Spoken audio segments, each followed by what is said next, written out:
பாரத பிரதமர் நரேந்திர மோடி அவர்கள் தொடர்ந்து மூன்றாவது முறையாக ஆட்சி அமைத்த பிறகு நடக்கக்கூடிய முதல் செயற்குழு கூட்டத்திற்கு நீங்கள் அனைவரும் வந்திருக்கிறீர்கள். இந்த கட்சியினுடைய இரும்பு தூண்கள் இங்கு இருக்கக்கூடிய சகோதர சகோதரிகள், நீங்கள் கடுமையாக உழைக்கக்கூடியவர்கள். இந்த கட்சியினுடைய கொடியை இத்தனை ஆண்டு காலமாக தாங்கி பிடித்தவர்கள். ஒரு வலிமையான பாரதம், வளமான தமிழகம் நம்முடைய காலகட்டத்திலே உருவாக்கியே தீர வேண்டும் என்கின்ற வைராகியத்தில் பாரதிய ஜனதா கட்சியினுடைய பெருமை மிகுந்த தொண்டர்களாக இருந்து ஒரு தேர்தலும் உயிரை கொடுத்து பாடுபட்டு ஒரு தேர்தலும் முன்னேற்றத்தை பார்த்து 2024 பாராளுமன்ற தேர்தலுக்கு பிறகு நாம் அனைவரும் இங்கே அமர்ந்திருக்கின்றோம். முதலில் உங்கள் அனைவரையும் இந்த செயற்குழு கூட்டத்திற்கு வருக வருகின்ற மனமாற வரவேற்பதிலே நான் மகிழ்ச்சி அடைகின்றேன், பெருமை அடைகின்றேன். இந்த கூட்டத்திற்கு ஒரு அற்புதமான மனிதர், ஒரு களப்பணியாளர், மத்திய பிரதேசத்தினுடைய அடையாளமாக இருந்து இன்று இந்தியாவினுடைய அடையாளமாக மாறிக்கொண்டிருக்கக்கூடிய ஒரு எளிமையின் உருவமாக சித்தாந்த கோட்பாடுகளை ஊறி திளைத்து வளர்ந்த அருமை ஐயா சிவராஜ் சிங் சௌஹான்ஜி அவர்கள் இந்த அற்புதமான கூட்டத்திற்கு தலைமை விருந்தினராக வந்திருக்கின்றார். அந்த எளிமையான மனிதனுடைய உழைப்பை இந்தியா பார்த்துக் கொண்டிருக்கிறது. தொடர்ச்சியாக மத்திய பிரதேசத்தை பொறுத்தவரை 5 ஆண்டுகள் ஆட்சியில் இருந்தால் திரும்ப வருவது கஷ்டம் என்பதை எல்லாம் உடைத்து தொடர்ச்சியாக மத்திய பிரதேசம் என்றால் அது பாரதிய ஜனதா கட்சி என்கின்ற ஒரு அடையாளத்தை கொடுத்தவர். பாராளுமன்ற தேர்தலாக இருந்தாலும் கூட முழுவதுமாக அங்கு இருக்கக்கூடிய பாராளுமன்ற உறுப்பினர்கள் பாரதிய ஜனதா கட்சியை சேர்ந்தவர்களாக இருப்பார்கள் என்பது தொடர்ந்து 3 முறை காண்பித்துக் கொண்டிருக்கின்றார். இந்தியாவினுடைய மிக முக்கிய பொறுப்பாக இருக்கக்கூடிய விவசாயத்துறை, விவசாயிகள் நலன், அதனுடைய அமைச்சராக பொறுப்பேற்று அவருடைய முதல் வரவே தமிழகத்திற்கு நம்முடைய கட்சியின் நிகழ்வாக இருக்கிறது. மற்றற்ற மகிழ்ச்சி நமக்கு இது அளிக்கிறது. ஆனால் உங்கள் சார்பாக நம்முடைய ஐயா திரு சிவராஜ் சிங் சௌஹான்ஜி அவர்களை இந்த நிகழ்ச்சிக்கு வருக வருக என்று வரவேற்பதிலே நான் பெருமை அடைகின்றேன். அதே போல நம்முடைய அண்ணன் முருகன் அவர் 2வது முறையாக தொடர்ந்து மோடிஜி 3.0 அந்த அமைச்சரவையில் முக்கியமான 2 பொறுப்புகளுடைய அமைச்சராக இருந்து 8.5 கோடி தமிழர்களுடைய அடையாளமாக திறந்து தன்னுடைய எளிமையால், தன்னுடைய சித்தாந்தத்தால் இந்த கட்சியினுடைய வளர்ச்சிக்கு அரும்பாடுபட்டுக் கொண்டிருக்கக்கூடிய தலைவர். அதே நேரத்தில் தன்னுடைய கண்ணியமான அணுகுமுறையால் மோடி ஐயாவுடைய கேபினெட்டில் தொடர்ந்து இருக்கக்கூடிய அற்புதமான தலைவர் அண்ணன் முருகன் அவர்களையும் கூட இந்த நேரத்தில் வருக வருக என்று வரவேற்பதில் நான் பெருமை அடைகின்றேன். அதே போல அருமை சொந்தங்களே, நம்முடைய சட்டமன்ற குழு தலைவர், திருநெல்வேலியினுடைய முகவரியை, திருநெல்வேலியினுடைய சட்டமன்ற உறுப்பினராக இருக்கக்கூடிய அண்ணன் நயினார் ராகேந்திரன் அவர்கள், நம்முடைய அகில இந்திய பொறுப்பாளர், பாரதிய ஜனதா கட்சியினுடைய 2024 தேர்தலுக்கான பொறுப்பாளர், தேசிய செயலாளர் ஐயா அரவிந்த் மேனன் அவர்களை இந்த நேரத்தில் வருக வருகின்ற வரவேற்பதிலே மகிழ்ச்சி அடைகின்றேன். தொடர்ந்து தமிழகத்திற்கு கடந்த 3 ஆண்டுகளாக தன்னுடைய உழைப்பார், அவருக்கு தமிழ் தெரியாது என்றாலும் கூட கொஞ்சம் கொஞ்சமாக அதை கற்றுக்கொண்டு தொண்டர்களுடைய இதயத்திலெல்லாம் இடம் பிடித்து நமக்கு ஒரு பெரிய வழிகாட்டியாக திகழ்ந்து கொண்டிருக்கக்கூடிய ஐயா பொங்கலெட்டி சுதாகர் ரெட்டிஜி அவர்கள் வந்திருக்கின்றார்கள். முன்னாள் எம்எல்சி அவர்களையும் கூட இந்த நேரத்தில் வருக வருகின்ற வரவேற்பதிலே மகிழ்ச்சி அடைகின்றேன். நம்முடைய முன்னாள் மாநில தலைவர், எப்பொழுதும் கூட இந்த கதையை இந்த நேரத்தில் நான் குறிப்பிட்டு சொல்ல விரும்புகின்றேன். எனக்கு முன்பு பேசிய தலைவர் ஒருவர் 2024 தேர்தலை பற்றி சொன்னாங்க. நமக்கு தெரியும், சைனீஸ் பேம்பு என்கின்ற ஒரு செடி இருக்கு. இந்த சைனீஸ் பேம்பு என்பது சைனாவில் அதிகமாக விளையக்கூடிய ஒரு மூங்கில். இந்த சைனீஸ் பேம்புடைய வளர்ச்சியை பார்த்தீங்கன்னா அது முதல் 90 நாள் 100 நாள் ரொம்ப குறைவாக இவ்வளவுதான் வளரும். அதன் பிறகு நீங்கள் எவ்வளவுதான் தண்ணி ஊற்றினாலும் அந்த செடி வளரவே வளராது, அப்படியே நின்றுகிட்டே இருக்கு. அதன் பிறகு ஒரு 6 மாதம் 1 வருஷம் கழிச்சு நீங்கள் தண்ணி ஊற்ற தினமும் 4 சென்டிமீட்டர் வளரும். அந்த சைனீஸ் பேம்புக்கு இருக்கக்கூடிய மகத்துவம், முதல்ல இவ்வளவு வளர்ந்திருக்கும், அதன் பிறகு வளராமல் அப்படியே இருக்கும், அதன் பிறகு வேகமாக ஒரு நாளைக்கு 4 சென்டிமீட்டர் வளரும். நாம் அனைவரும் இப்பொழுது அந்த 4 சென்டிமீட்டர் வளரக்கூடிய நேரத்தில் நாம் இருக்கின்றோம். ஆனால் அந்த சைனீஸ் பேம்புவுக்கு தொடர்ச்சியாக நீர், அந்த சைனீஸ் பேம்புவாக இருக்கக்கூடிய அந்த மரத்திற்கு தொடர்ச்சியாக உரம், அதற்கு தொடர்ச்சியாக ஆக்கமும் ஊக்கமும் கொடுத்து நம்முடைய 2 மாநில தலைவர்கள் மேடையின் மீது இருக்கின்றார்கள். அவர்களையும் முன்னாள் மாநில தலைவர்கள், அவர்களையும் இந்த நேரத்தில் கௌரவப்படுத்த பெருமை அடைகின்றேன். நம்முடைய முன்னாள் அமைச்சர், முன்னாள் மாநில தலைவர் ஐயா பொன் ராதாகிருஷ்ணன் அவர்கள், நம்முடைய முன்னாள் மாநில தலைவர் 2 மாநிலத்தினுடைய ஆளுநராக இருந்து மறுபடியும் மக்கள் சேவைக்கு நான் வர வேண்டும், இங்கே வந்து மக்களுக்காக பணியாற்ற வேண்டும் என்கின்ற உந்துதல் இங்கு வந்திருக்கக்கூடிய தமிழிசை சவுந்தரராஜன் அக்கா அவர்கள் இருவரையும் கூட இந்த நேரத்தில் மனமாற வாழ்த்தி மகிழ்வதிலே உங்கள் சார்பாக நானும் பெருமை அடைகின்றேன். மூத்த முன்னோடி தேசிய செயலாளராக இருந்தவர், பாரதிய ஜனதா கட்சியினுடைய அடையாளம், சித்தாந்த கொள்கையிலே கொஞ்சம் கூட சமரசம் இல்லாமல் உரக்க பேசக்கூடிய குரலுக்கு சொந்தக்காரராக இருக்கக்கூடிய முன்னாள் சட்டமன்ற உறுப்பினர் ஐயா ஹெச் ராஜா அவர்களை இந்த நேரத்தில் வரவேற்பதிலே மகிழ்ச்சி அடைகின்றேன். அதுபோல அருமை சகோதரர்களே, இன்னைக்கு பாரதிய ஜனதா கட்சியினுடைய அகில இந்திய முகவரி, அசாமாக இருக்கட்டும், ஜம்மு அண்ட் காஷ்மீராக இருக்கட்டும், எங்கே சென்றாலும் கூட தன்னுடைய கொங்கு தமிழிலே அற்புதமாக பேசி அனைத்து பாரதிய ஜனதா கட்சி மக்களுடைய தொண்டர்களுடைய அன்பையெல்லாம் பெற்றிருக்கக்கூடிய, நமக்கு ஆக்கமும் ஊக்கமும் கொடுக்கக்கூடிய பாரதிய ஜனதா கட்சியினுடைய தேசிய மகளிர் அணியினுடைய தலைவி அக்கா வானதி ஸ்ரீனிவாசன், கோயம்புத்தூருடைய முகவரி சட்டமன்ற உறுப்பினர், அவரை இந்த கூட்டத்திற்கு வரவேற்பதில் மற்றற்ற மகிழ்ச்சி அடைகின்றேன், பெருமை அடைகின்றேன். அதே போல இந்த நிகழ்ச்சி நடப்பதற்கு மிகப்பெரிய ஒரு காரணம் அன்பு சகோதரர் வினோத் பி செல்வம் அவர்கள். ஒரு செயற்குழு எப்படி இருக்க வேண்டும், அது பிரம்மாண்டமாக இருக்க வேண்டும். தேர்தலுக்கு பிறகு நடக்கக்கூடிய செயற்குழு இது ஒரு மாநாடு போல் இருக்க வேண்டும். இந்த செயற்குழுக்கு வரக்கூடிய ஒரு தொண்டரும் கூட கர்வத்தோடு இந்த செயற்குழுக்கு வந்துவிட்டு நான் பாரதிய ஜனதா கட்சியினுடைய தொண்டர் என்று பெருமையாக சொல்ல வேண்டும் என்பதற்காக சிறப்பு ஏற்பாடுகளை கவனித்து மிக அற்புதமான இந்த செயற்குழு நடப்பதற்கு முக்கிய காரணகர்த்தராக இருக்கக்கூடிய மாநிலத்தினுடைய செயலாளர், இந்த பகுதியினுடைய பெருங்கோட்ட பொறுப்பாளர் அருமை சகோதரர் வினோத் பி செல்வம் அவர்களுக்கு இந்த நேரத்தில் என்னுடைய நெஞ்சார்ந்த நன்றிகளை இந்த நேரத்தில் நான் தெரிவித்துக் கொள்கின்றேன். அருமை சகோதர சகோதரிகளே, அண்ணன் சரத்குமார் அவர்கள் மேடையின் மீது இருக்கின்றார். எவ்வளவு பெரிய மனது பார், ஒரு சூப்பர் ஸ்டார். தென்னிந்தியாவில் அவருக்கென்று தனியாக ஒரு ரசிகர் பட்டார். இதற்கு முன்பு பாராளுமன்ற உறுப்பினராக, சட்டமன்ற உறுப்பினராக பல நேரத்தில் பணியாற்றி இருக்கக்கூடிய மனிதர். அவரிடம் நாம் தேர்தல் பேச்சுவார்த்தைக்காக அண்ணன் முருகன் அவர்கள் தலைமையிலான குழு தேர்தல் பேச்சுவார்த்தையில் இருந்த பொழுது ஒரே ஒரு வார்த்தையை மட்டும் சொன்னார். எனக்கு 70 வயதாகிறது, தமிழக அரசியலை உன்னிப்பாக பார்த்திருக்கின்றேன். தமிழக அரசியலில் ஒரு மாற்றம் வர வேண்டிய தருணம் இது. அதே நேரத்தில் மோடி அவர்களுக்கு 400 பாராளுமன்ற உறுப்பினர்கள் வர வேண்டும், அதற்கு நான் தூணாக இருக்கப் போகின்றேன் என்று தன்னுடைய கட்சியை பாரதிய ஜனதா கட்சியோடு முழுமையாக இணைத்துவிட்டு இன்று நம்முடைய கட்சியில் ஒரு அடிப்படை தொண்டனாக இருக்கக்கூடிய ஒரு மிகப்பெரிய மனதுக்கு சொந்தக்காரர் அண்ணன் சரத்குமார் அவர்களையும் இந்த நேரத்தில் வருகின்ற வரவேற்று நம்முடைய மூத்த தலைவர், எல்லோரும் நம்முடைய துணைத் தலைவர்கள், ஆனால் தலைவருக்கு இணையாக பணி செய்து மிக அற்புதமாக இந்த கட்சியினுடைய வளர்ச்சிக்கு பாடுபடக்கூடிய மேடையில் இருக்கக்கூடிய, எனக்கு முன்பு பேசிவிட்டு அமர்ந்திருக்கக்கூடிய அண்ணன் சக்கரவர்த்தி அவர்கள், அண்ணன் VP துரைசாமி அவர்கள், அண்ணன் KP ராமலிங்கம் அவர்கள், அண்ணன் KS நரேந்திரன் அவர்கள், அண்ணன் கருநாகராஜன் அவர்கள், அக்கா டாக்டர் சசிகலா புஷ்பா அவர்கள், அண்ணன் கனகசபாபதி அவர்கள், அண்ணன் நாராயண திருப்பதி அவர்கள், அண்ணன் டால்பின் ஸ்ரீதர் அவர்கள், அண்ணன் AG சம்பத் அவர்கள், அண்ணன் RC பால் கனகராஜ் அவர்களுக்கும் இந்த நேரத்தில் என்னுடைய நெஞ்சார்ந்த வணக்கத்தையும் நன்றிகளையும் தெரிவித்துக் கொள்கின்றேன். அருமை சகோதர சகோதரிகளே, கடுமையான களப்பணி. அதற்கு மாநிலத்தினுடைய பொதுச் செயலாளர்கள் ஒரு தேனியை போல, எறும்பை போல எப்பொழுதும் கூட முழு நேரமும் பணி செய்ய வேண்டிய பொறுப்பில் இருக்கக்கூடிய மாநிலத்தினுடைய பொதுச் செயலாளர்கள் மேடையின் மீது அமர்ந்திருக்கின்றார்.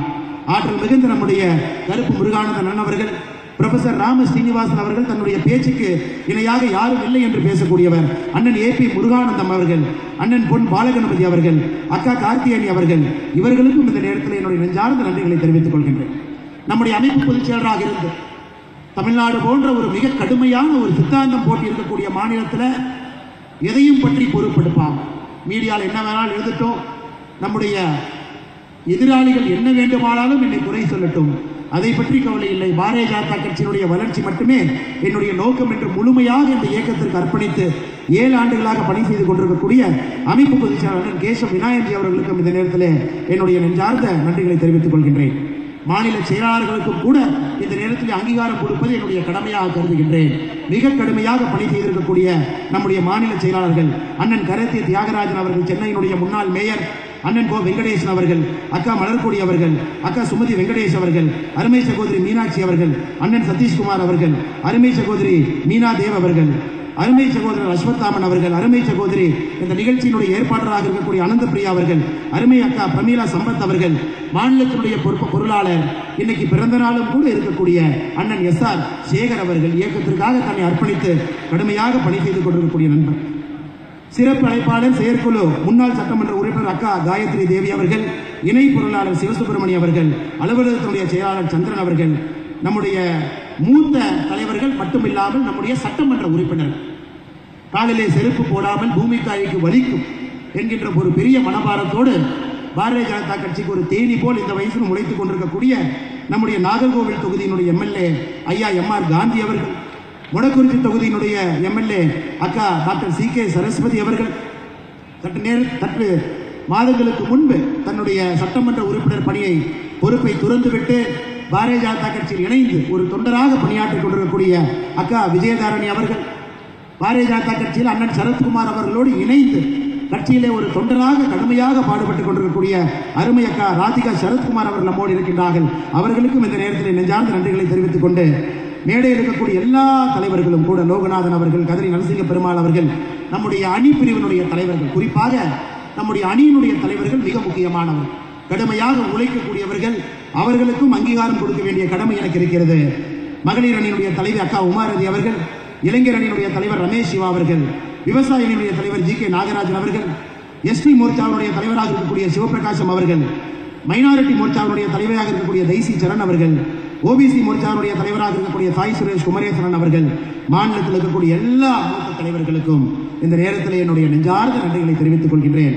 மிக கடுமையாக பாடுபட்டு தொண்டர்களை எல்லாம் ஒருங்கிணைத்து இன்னைக்கு திருவள்ளூரில் இந்த செயற்குழு கூட்டம் சிறப்பாக நடந்து கொண்டிருக்கிறது என்றால் அதற்கு மிக முக்கிய காரணம் இந்த மாவட்டத்தினுடைய தலைவராக இருக்கக்கூடிய அஸ்வின் அவர்களுக்கும் இந்த நேரத்தில் என்னுடைய நெஞ்சார்ந்த நன்றிகளை நான் தெரிவித்துக் கொள்கின்றேன். அருமை சகோதர சகோதரிகளே, இந்த செயற்குழு ஒரு வரலாற்று சிறப்பு மிக்க செயற்குழு.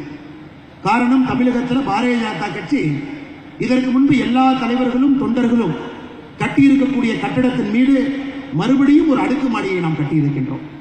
2014 இருக்கட்டும், பாரதிய ஜனதா கட்சி தனியாக செல்ல முடியும், தமிழகத்தில் தனியாக ஒரு கூட்டணி அமைக்க முடியும் என்பதை காட்டி தமிழகத்திலே மிகப்பெரிய வரலாறு படைத்தோம் 2014. அதன் பிறகு 2016 பாரதிய ஜனதா கட்சி தமிழகத்தில் எல்லா தொகுதிகளிலும் கூட தனித்து போட்டியிட்டோம். 2019 தேர்தலாக இருக்கட்டும், 2021 தேர்தலாக இருக்கட்டும், இது எல்லாத்தையும் கூட களம் கண்டவர்கள். 2024 மறுபடியும் தைரியத்தோடு தமிழகத்தில் பாரதிய ஜனதா கட்சியால் ஒரு கூட்டணி அமைக்க முடியும், ஒரு வித்தியாசமான அரசியல், வித்தியாசமான ஆட்சி வர வேண்டும் என்றால் அது பாரதிய ஜனதா கட்சியினுடைய தலைமையால் மட்டும்தான் முடியும் என்பதற்கு நங்கூரமும் பிள்ளையார் சொல்லியும் போட்ட தேர்தல் 2024 பாராளுமன்ற தேர்தல்.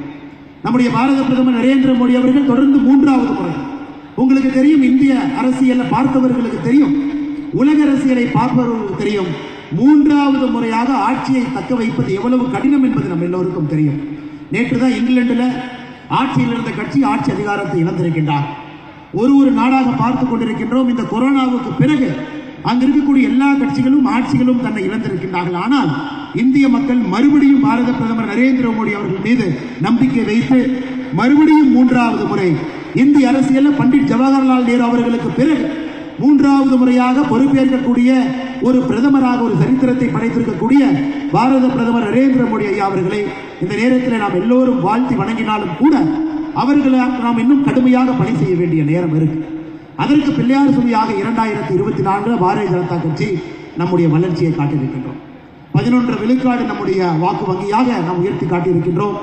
ஒரு கூட்டணியை அமைத்திருக்கின்றோம். கூட்டணியாக 18% வாக்கை நாம் வாங்கியிருக்கின்றோம். அடுத்து வரக்கூடிய 2 ஆண்டுகளும் கூட கடினமான ஆண்டுகள், கடினமாக நாம் களத்தில் உழைக்க வேண்டிய நாட்கள். 2026 ஒரு வித்தியாசமான அரசியல், தமிழகத்திலே மக்களை சார்ந்த ஒரு அரசியல், ஏழை மக்களை மேம்படுத்தக்கூடிய ஒரு அரசியல், விவசாய நலனை சார்ந்த ஒரு அரசியல் வர வேண்டும் என்றால் அது பாரதிய ஜனதா கட்சி கையில் எடுத்திருக்கக்கூடிய அரசியலால் மட்டும்தான் முடியும். அதே நேரத்தில் உங்களுக்கு தெரியும், எந்த ஒரு மரத்தில் சுவையான மாம்பழம் இருக்கிறதோ அந்த மரத்தின் மீது கல்லடிப்படுவது சகஜம்தான். எப்போதும் இல்லாத அளவுக்கு பாரதிய ஜனதா கட்சியினுடைய தொண்டர்கள் தமிழகத்தில் அரசால் துன்புறுத்தப்பட்டுக் கொண்டிருக்கின்றார்கள். எப்பொழுதும் இல்லாத அளவுக்கு சரித்திரத்தில் தமிழகத்தில் எந்த ஒரு கட்சிக்கும் இந்த அளவுக்கு அரசனுடைய ஆதிக்கத்தை யாரும் செலுத்தியது போல் நாம் பார்த்தது கிடையாது. இன்னைக்கு பாரதிய ஜனதா கட்சியினுடைய தொண்டர்களுக்கு தினமும் கூட ஏதோ ஒரு மாவட்டத்தில் ஏதோ ஒரு இடத்துல நம்முடைய தொண்டர்கள் கைது செய்யப்பட்டுக் கொண்டிருக்கின்றார். ஆர்ப்பாட்டம் செய்ய வேண்டும் என்று ஜனநாயக உரிமையில வீதிக்கு வந்தால் நீங்க கைது செய்யப்படுறீங்க. பெண்களாக இருந்தாலும் கூட இரவு 11 மணி வரை உங்களை அடைத்து வைத்திருக்கின்றார். எங்கே பாரதிய ஜனதா கட்சியினுடைய ஒரு தொண்டன் தன்னை குரலை உயர்த்தினாலும் கூட ஏதோ ஒரு விஷயத்தில் உங்கள் மீது வழக்கு போட்டு தினமும் கூட சிறைக்கு 4 பேர் சென்று கொண்டிருக்கின்றார்கள்.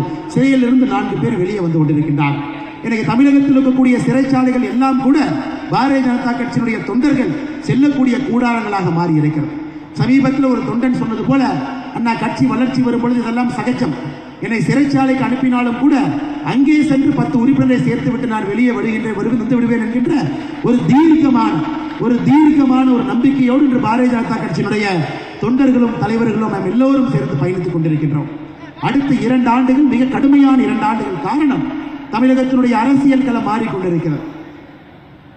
திராவிட முன்னேற்ற கழகத்தினுடைய ஆட்சியை பற்றி ஒரே வரியில் சொல்ல வேண்டும் என்றால், ஒரு பித்து பிடித்த குரங்கு மரத்தின் மீது அமர்ந்திருக்கிறது.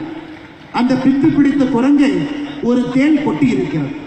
தேளால் கொட்டப்பட்டு பித்து பிடித்த குரங்கு அதன் பிறகு ஒரு படி கல்லை குடிக்கிறது. யோசிச்சு பாருங்க, பித்து பிடித்த குரங்கு தேளால் கொட்டப்பட்டு கல்லை குடித்து விட்டு வீதிக்கு வந்தால் அந்த குரங்கு எப்படி இருக்குமோ அதுதான் இன்று திராவிட முன்னேற்ற கழகத்தினுடைய ஆட்சி. பித்து பிடித்த குரங்கு தேளால் கொட்டப்பட்டு கல்லை குடித்து விட்டு ஆட்சி எப்படி நடக்குமோ தமிழகத்திலே திராவிட முன்னேற்ற கழகத்தினுடைய ஆட்சி அப்படி நடந்து கொண்டிருக்கிறது. எங்கு வேண்டுமானாலும் பாருங்கள், எங்கே பார்த்தாலும் கூட கொலை கொள்ளை என்பது சகஜமாகிவிட்டது. It is normalised. தமிழக அரசியலை பொறுத்தவரை கொலை கொள்ளை என்பது இட்ஸ் a நார்மலைஸ்ட் பிஹேவியர். நேற்று ஒரு அகில இந்திய கட்சி, ஒரு தேசிய கட்சியினுடைய மாநில தலைவராக இருக்கக்கூடிய ஒருவர் அவருடைய வீட்டு வாசல்ல சாயங்காலம் கூலிப்படை வந்து வெட்டி கொன்று விட்டு சென்றிருக்கின்றார்கள். நேற்று சாயங்காலம் 4 நாட்களுக்கு முன்பு பாரதிய ஜனதா கட்சியினுடைய மகளிர் அணியினுடைய பொதுச் செயலாளர் நதியா அவருடைய கணவர் ஸ்ரீனிவாசன் அவர்களே இதே போல பொதுவெளியில இதே போல ஒரு மர்ம கும்பல் வந்து அவரையும் வெட்டி இன்று மருத்துவமனையில உயிருக்கு போராடி கொண்டிருக்கின்றார். இதை சொல்ல வேண்டும் என்றால் தமிழகத்தில் எல்லா இடத்திலும் கூட ஒரு சாதாரண மனிதனுடைய உயிருக்கு உத்தரவாதம் இல்லை என்பது போல் திராவிட முன்னேற்ற கழகத்தினுடைய அரசு இன்று செயல்பட்டுக் கொண்டிருக்கிறது. தமிழகத்தில் இதுபோல் ஒரு வன்முறை நிறைந்த ஒரு மாநிலமாக எப்பொழுதும் பார்த்ததில்லை. கடந்த 3 ஆண்டுகளாக திமுகவினுடைய அரசு பிடியில அது நடந்து கொண்டிருக்கிறது. அருமை சகோதர சகோதரிகளை, இது ஒரு பக்கம். இன்னொரு பக்கம் கள்ளச்சாராயம் என்பது ஆறுபோல் ஓடிக்கொண்டிருக்கிறது. நேற்று முன்தினம் திருவண்ணை நல்லூர்ல ஒருவர் கள்ளச்சாராயத்தால் இருந்தார். அதற்கு முன்பு திருப்பூர், கோயம்புத்தூர், உடுமலைப்பேட்டையில 5 பேர் கள்ளச்சாராயத்தை குடித்து கோயம்புத்தூர் வேறு மருத்துவமனையில அனுமதிக்கப்பட்டிருந்தார்கள். அதற்கு முன்பு கள்ளக்குறிச்சியில 65 பேர் கள்ளச்சாராயத்தை அருந்து இதுவரை உயிரிழந்திருக்கின்றார்கள். 23 பேர் முழுவதுமாக தன்னுடைய கண் பார்வை இழந்திருக்கின்றார்கள். போன ஆண்டு 2023 மரக்காணம், செங்கல்பட்டு, விழுப்புரம் பகுதியில் 22 பேர் கள்ளச்சாராயத்தை அருந்தி உயிரிழந்திருக்கின்றார்.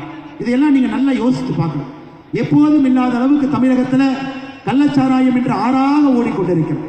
கேட்பதற்கு கூட நாதி இல்லை, அதை யாரும் கேட்பதற்கு கூட தைரியம் இல்லை. ஏன்னா போலீஸ் ஸ்டேஷனுக்கு இன்ஃபர்மேஷன் கொடுத்தீங்கன்னா இன்ஃபர்மேஷன் கொடுத்தவங்களை கூலிப்படை வெட்டும் அளவுக்கு தமிழகத்தில் சட்டம் ஒழுங்கு சந்தி சிரித்துக் கொண்டிருக்கிறது. கேட்பதற்கு சாமானிய மனிதன் பயப்படுகின்றான். அரசு எதிர்த்து கேட்பதற்கு சாமானிய மனிதனுடைய துணிவு குறைந்து கொண்டிருக்கிறது. சாமானிய மனிதன் அரசை எதிர்த்து கேள்வி கேட்டால் சாமானிய மனிதனுக்கு கிடைக்கக்கூடிய பரிசு கைதாக மட்டும் இருக்கிறது, அல்லது அவர்கள் செய்யக்கூடிய எந்த வேலையிலும் கூட கை வைக்கின்றார்கள். அதனால்தான் இந்த நேரத்தில் பாரதிய ஜனதா கட்சியினுடைய குரல் இன்னும் கம்பீரமாக, இன்னும் வலிமையாக சாமானிய மனிதர்களுக்காக நாம் பேச வேண்டிய காலம். காரணம், சாமானிய மனிதனுடைய குரல் விலையை திராவிட முன்னேற்ற கழகத்தினுடைய அரசு நசுக்கி வைத்திருக்கும் பொழுது சாமானிய மனிதனுடைய குரலால் அடுத்த 2 ஆண்டுகள் திமுக என்கின்ற தீய சக்தி ஆட்சியிலிருந்து தூக்கி எறியும் வரை பாரதிய ஜனதா கட்சியினுடைய தொண்டனுடைய குரல் ஒரு சாமானிய மனிதனுடைய குரலாக இருக்க வேண்டும். அருமை சகோதர சகோதரிகளே, அதை நீங்கள் செம்மையாக, திறமையாக, சிறம்பட நீங்கள் செய்தாலும் கூட உங்களுக்கு நடக்கக்கூடிய இன்னல்கள் எங்களுக்கு தெரியும், உங்களுக்கு நடக்கக்கூடிய கொடுமைகள் எங்களுக்கு தெரியும். நீங்கள் நடத்தக்கூடிய ஒரு பிசினஸாக இருந்தாலும் கூட அரசு அதனை கைவிக்கின்றார்கள், உங்கள் மீது பொய்யாக பத்திரிகையில் எழுதுகின்றார்கள், அதையும் பார்த்துக் கொண்டிருக்கின்றோம். ஆனால் அந்த கரையை நோக்கி நாம் செல்ல வேண்டும் என்றால் இதையெல்லாம் பொறுத்துதான் ஆக வேண்டும். இதை தாண்டினால் மட்டும்தான் தமிழக மக்களுக்கு நல்ல ஒரு வாழ்க்கையை நம்மால் கட்டியமைக்க முடியும் என்கின்ற ஒரே காரணத்திற்காக இதையெல்லாம் பல்லை கடித்துக் கொண்டு நீங்கள் பொறுத்துக் கொண்டு ஒரு தொண்டனாக இருக்கக்கூடிய எல்லா நம்முடைய ஊழியர்களும் கூட நீங்கள் செய்யக்கூடிய பணியை இன்னும் கடுமையாக, இன்னும் வலிமையாக நீங்கள் செய்து தமிழக மக்களுக்கு 2026 ஒரு வித்தியாசமான ஆட்சி, ஏழை மக்களை முன்னிலைப்படுத்தக்கூடிய ஆட்சி, விவசாய நலனை மையப்படுத்தக்கூடிய ஆட்சியை நீங்க செய்ய வேண்டிய கடமை உங்களுக்கு இருக்கிறது. அருமை சொந்தங்களே, அருமை சகோதர சகோதரிகள், அது மட்டுமல்ல, இன்னைக்கு இன்னொரு பக்கம் திரும்பி பார்த்தீங்கன்னா ஆட்சி யார் நடத்துவது என்கின்ற கேள்விக்குறி நம்ம எல்லாருக்கும் இருக்கு. முதலமைச்சர் இருக்காரா? முதலமைச்சரால் ஒரு கூட்டத்தில் பேச முடியுதா? முதலமைச்சருடைய திறன், ஒரு முதலமைச்சருக்கு எவ்வளவு திறன் இருக்க வேண்டுமோ அவ்வளவு திறன் முதலமைச்சருக்கு இருக்கா? முதலமைச்சருடைய டெசிஷன் மேக்கிங் எபிலிட்டி காம்ப்ரமைஸ்டா இருக்கா? இதையெல்லாம் தமிழக மக்கள் கேள்வி கேட்க வேண்டிய நேரம் இப்ப வந்திருக்கு. ஒரு முதலமைச்சர் என்பவர் ஏகப்பட்ட முடிவுகளை எடுக்கக்கூடிய சொந்தக்காரர். ஐயா சிவராஜ் சிங் சௌஹான் அவர்கள் நீங்க பாருங்க, ஒரு சின்ன பையனை போய் துள்ளி கொடுத்து விளையாண்டு கொண்டிருக்கின்றார். மேடையில் ஏறுவதை நீங்க பார்த்தீங்க. அவருடைய உடல் வலிமையை பாருங்க, என்ன மன வலிமையை பாருங்க. ஒரு முதலமைச்சருக்கு முடிவெடுக்கக்கூடிய திறன் எப்பொழுதும் இருக்கும். இன்னைக்கு தமிழகத்தில் சாதாரண மக்கள் கேட்பது, நம்முடைய முதலமைச்சருக்கு முடிவு எடுக்கக்கூடிய திறன் இருக்கா? Is is decision making process compromised? Is he healthy? அவரால் தமிழகத்தை வழிநடத்த முடியுமா என்கின்ற கேள்வி இன்னைக்கு பட்டி தொட்டியில் எல்லோரும் கேட்க ஆரம்பித்து விட்டார்கள். ஆனால் திராவிட முன்னேற்ற கழகம் அதை பற்றி பதில் சொல்வதற்கு தயாராக இல்லை. இன்னைக்கு முதன்மை செயலாளர்களாக யார் இருக்கின்றார்களோ, இரவு நேரத்திலே கோப்புகளை எடுத்துக்கொண்டு முதலமைச்சருடைய மருமகனை ஈசிஆர் இல்லத்திலே சென்று சந்திக்கின்றார்.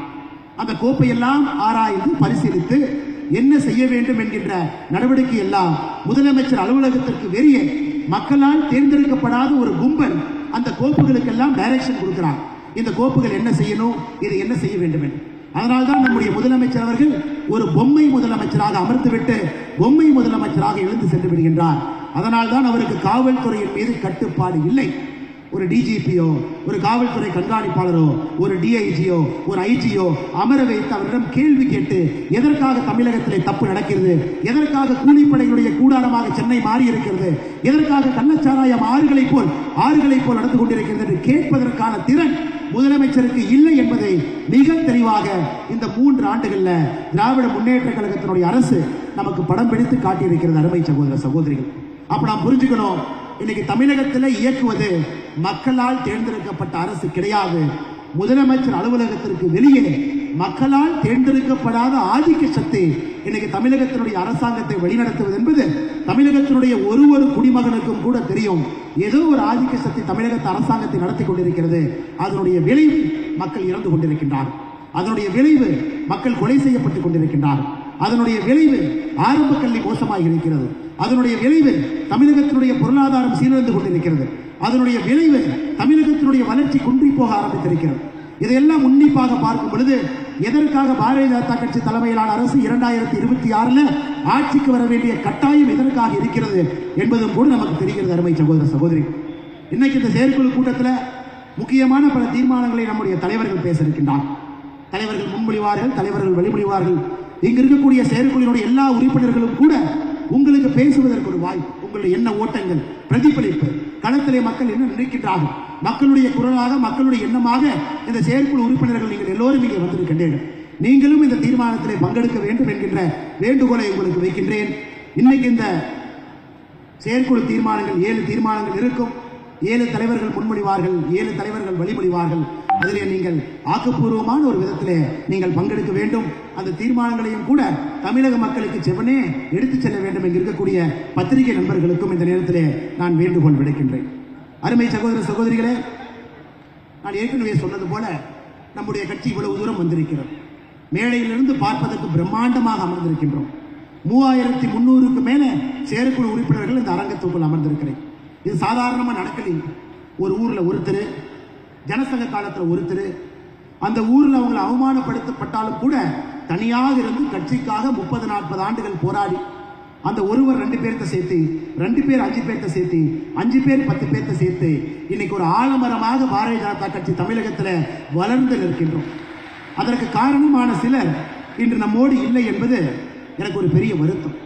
ஒரு செயற்குழுவும் கூட நம்மோடு இருந்தவர்கள், இத்தனை காலம் கட்சிக்காக உழைத்தவர்கள், நமக்காக பாடுபட்டவர்கள், அவர்கள் எல்லாம் நம்மை விட்டுவிட்டு இறைவனடி சேர்ந்திருக்கின்றார்கள். அவர்களையும் கூட இந்த செயற்குழுவில் அவர்களுடைய ஞாபகத்தை உங்கள் முன்னால் பகிர்ந்து அவர்களுடைய ஆன்மா சாந்தி அடைய, அவர்களுடைய ஆன்மா எப்பொழுதும் கூட ஆண்டவனுடைய நிழலில் இளைப்பாற வேண்டும் என்று இந்த செயற்குழு அவர்களுடைய பெயரையெல்லாம் உங்கள் முன்னால் சொல்லுகின்றேன். நான் படித்து முடித்த பிறகு நீங்கள் என்றோடும் ஒரு நிமிடம் எழுந்து நின்று அவர்களுக்கு மௌன அஞ்சலி செலுத்தி அவருடைய ஆன்மா சாந்தி அடைய வேண்டும் என்று நீங்கள் பிரார்த்தனை செய்ய வேண்டும் என்றும் வேண்டுகின்றேன். முதல்ல கள்ளக்குறிச்சி மாவட்டத்தில் கள்ளச்சாராயத்தால் உயிரிழந்த குடும்பங்கள், ஒரு குடும்பமும் யாரோ ஒரு தலைவனை இழந்திருக்கிறது. கன்னியாகுமரி மாவட்டத்தினுடைய நம்முடைய முதல் சட்டமன்ற உறுப்பினராக இருந்து தன்னுடைய சொத்தை எல்லாம் கொடுத்துவிட்டு தனி ஒரு மனிதனாக வசித்து வந்த ஐயா வேலாயுதம் அவர்கள், தூத்துக்குடி வடக்கு மாவட்டம் சிறுபான்மையினுடைய மாவட்ட தலைவர் ஜெபக்குமார் அவர்கள், மதுரை நகர் தரவுத்தள மேம்பான்மை பிரிவு மாவட்ட துணைத் தலைவர் பன்னீர்செல்வம் அவர்கள், மதுரை மேற்கு மாவட்ட முன்னாள் மாவட்ட தலைவர் திரு ஆர் பிச்சை தேவர் அவர்கள், மதுரை மேற்கு மாவட்டம் கிளை தலைவர் திரு கருப்பு அவர்கள், திண்டுக்கல் கிழக்கு மாவட்டம் மண்டல் தலைவர் திரு முத்துவேல் அவர்கள், திண்டுக்கல் மேற்கு முன்னாள் மாவட்ட துணைத் தலைவர் சுந்தரராஜன் அவர்கள், தேனி மாவட்டம் பஞ்சாயத்து கவுன்சிலர் சந்திரமூர்த்தி அவர்கள், தேனி மாவட்டம் இளைஞரணி மாவட்ட பொதுச் செயலாளர் தினேஷ் அவர்கள், அதே போல தேனி மாவட்டம், தஞ்சாவூர் மாவட்டம், நாகப்பட்டினம் மாவட்டம், விழுப்புரம் மாவட்டம், காஞ்சிபுரம் மாவட்டம், திருவள்ளூர் மாவட்டம், திருவண்ணாமலை மாவட்டம், ஈரோடு மாவட்டம், கோயம்புத்தூர் மாவட்டம், நீலகிரி மாவட்டம், சேலம் மாவட்டம், இங்கு இருக்கக்கூடிய எல்லா நம்முடைய தொண்டர்களும் கூட இந்த ஆண்டில் நம்மை விட்டு சென்றிருக்கின்றார்கள் கடந்த செயற்குழு முடிந்த பிறகு. அதே போல தமிழகத்தினுடைய முக்கியமான தலைவர்களாக ஆன்மீக குருக்களாக இருந்த மூத்தவர்களும் கூட நம்மை விட்டு பிரிந்திருக்கின்றார்கள். பங்கார் அடிகளார் ஐயா தமிழகத்தினுடைய ஆன்மீக புரட்சிக்கு விதை விதைத்தவர். விவசாய புரட்சிக்கு விதை விதைத்த ஐயா MS சுவாமிநாதன் அவர்கள், இளையராஜா ஐயாவுடைய அன்பு புதல்வி, தனக்கென ஒரு அற்புதமான குரலுக்கு சொந்தக்காரி பவதரணி அவர்கள், சுந்தரஜோதி அவர்கள், சங்கரசுப்பு BMS அவர்கள், நேற்று பகுஜன் சமாஜ்வாடி கட்சியினுடைய மாநில தலைவராக இருக்கக்கூடிய ஆம்ஸ்ட்ராங் அவர்கள் எல்லோரும் நம்மை விட்டு பிரிந்திருக்கின்றார்கள். அவர்கள் எல்லோருக்கும் நாம் இந்த நேரத்தில் அவருடைய ஆன்மாவுக்கு நாம் அஞ்சலி செலுத்துகின்றோம். அனைவரும் எழுந்து நின்று ஒரு நிமிடம் மௌன அஞ்சலி செலுத்துமாறு பணிவன்போடு கேட்டுக்கொள்கிறேன்.